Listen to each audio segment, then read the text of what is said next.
Thor, Love, and Thunder. It is a mix of a wild space adventure, yes, but it's also, it's pretty deep at times. Welcome to the Chaos Multiverse. I'm going to keep this pretty short and sweet for you guys, but this is my non-spoiler review of Thor, Love, and Thunder. I was lucky enough to be able to attend the world premiere, the red carpet event in Hollywood. I watched it at the El Capitan Theater, and today is the day where I can talk about it in a non-spoilery way. I'll do a spoiler review after the movie is out for you as well, but I wanted to touch on a few points for you and kind of let you know where I'm coming at when it comes to the movie. Now, I absolutely love Chris Hemsworth and how he has evolved throughout playing the character of Thor. I don't know if anybody's ever lost more than Thor has lost. I truly, truly don't. If you just look through what he's been through, and then the pairing with Taika Waititi and Thor Ragnarok,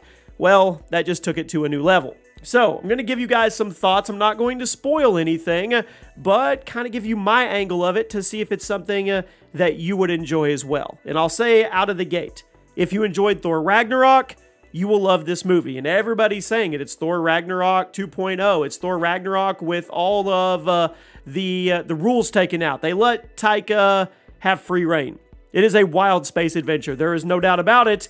And that's exactly what he was shooting for. But if I had to describe the movie, I would say space pirate adventure slash Marvel movie slash rom-com in a way. Not in a bad way at all. You guys will understand more when the movie comes out. Obviously, we have Jane Foster as Mighty Thor. We have Thor. We've got Korg. We've got Valkyrie. We have the Guardians of the Galaxy in it as well at certain times. We've got Zeus. There's a whole lot going on with the movie. And of course, Christian Bale is Gore the God Butcher. And let me touch on that before I even forget.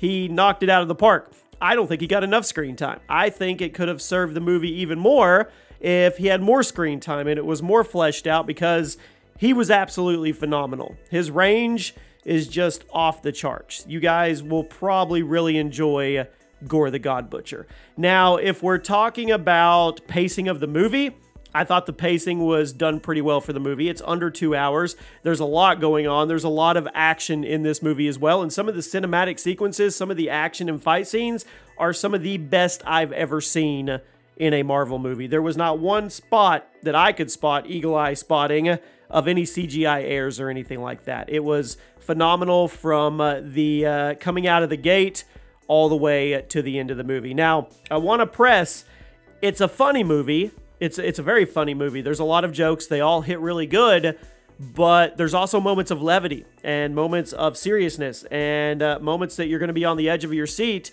because you're like, oh my gosh, it's not just a comedy space pirate adventure. This actually gets deep. And I think that's what Taika did really well with this movie. And I'm telling you right now, you're going to have 5 to 10 spots in this movie where you thought you knew what was going to happen, and then you were like, okay, I had no idea. And it completely 180s on you and goes in a different direction, which I thought was pretty cool. There was a couple spots where I was like, oh, okay. But then I was like, wow. And yeah, there's going to be some shock value in this movie. They definitely held some of the secrets back that leakers and scoopers didn't get their hand on, which I think is really well. Now, in the form of being connected to the bigger MCU, of course, it's Thor. He's an Avenger. The Guardians of the Galaxy are in it.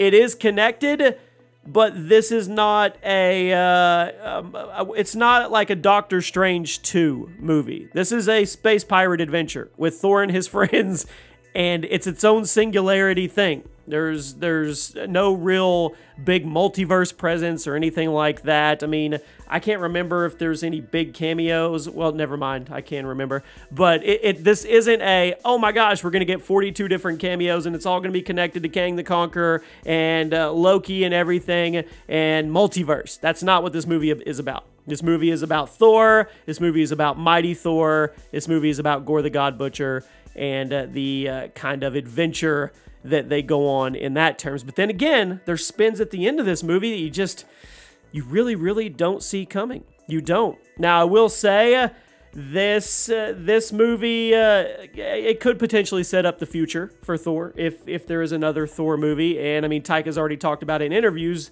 He's already talked about Thor 5, maybe in a jokingly manner, but he has talked about it. Now, there are connections to the MCU. It wouldn't be an MCU movie if there wasn't. But it's not rich in connections of like the multiverse saga or anything like that. So don't expect that going into this movie.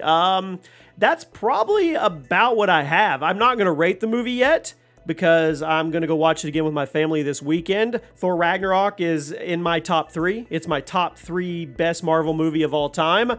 So I want to watch this one again and maybe again and digest it a little more before I actually give it a rating. Is it a good time? Absolutely. Do they hit all the marks with all these star-studded actors and actresses? 100%. There may be some things about the continuity of the story that you kind of maybe question. I'll say that if there was a criticism. There's some things about the story that could have went other ways, continuity-wise, but in the end, it's a really, really fun picture. Is it a top 3 Marvel movie for me? I don't know. That's hard. That's really, really hard, especially when it's its own, like I said, singularity type movie. It's its own movie, but when you get movies like Endgame and No Way Home and even like Civil War, if you want to go back that far, we'll have to wait and see. But it's definitely worth a watch in the cinema. You should go watch it on IMAX if that's possible, wherever you're at, because this is one that needs to be watched on the big screen. It truly, truly does. Yes, there are 2 post-credit scenes. Do not leave your seat at all. I can't say anything about them except for one was okay, all right, and the other one was wow.